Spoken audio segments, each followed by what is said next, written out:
இந்த மாதிரி பர்ஃபெக்டாக saree ப்ளீட்ஸ் எப்படி எடுக்கிறதுன்னு சொல்லிட்டு பார்க்கலாமா வாங்க. சாரியை வந்துட்டு ஃபர்ஸ்ட் உங்கள் டேபிளில் வந்துட்டு போட்டுக்கோங்க.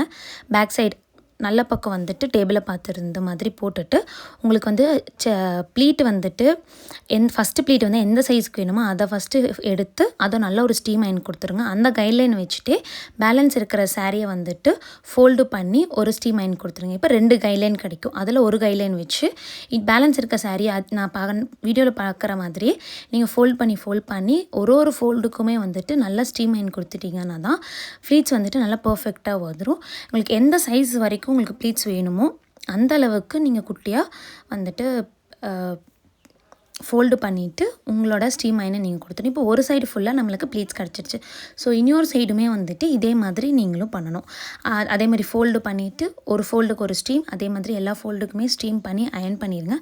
அந்த கைட்லைன்ஸ் யூஸ் பண்ணி தான் வந்துட்டு நம்ம பேலன்ஸ் இருக்க சாரியை வந்துட்டு ஈக்குவலாக வந்துட்டு ஃபோல்டு பண்ணி பர்ஃபெக்டாக எடுக்க போகிறோம். இப்போ சாரீ வந்துட்டு எல்லா பக்கமே வந்துட்டு ஸ்டீம் அயன் கொடுத்து எடுத்துக்கலாம்.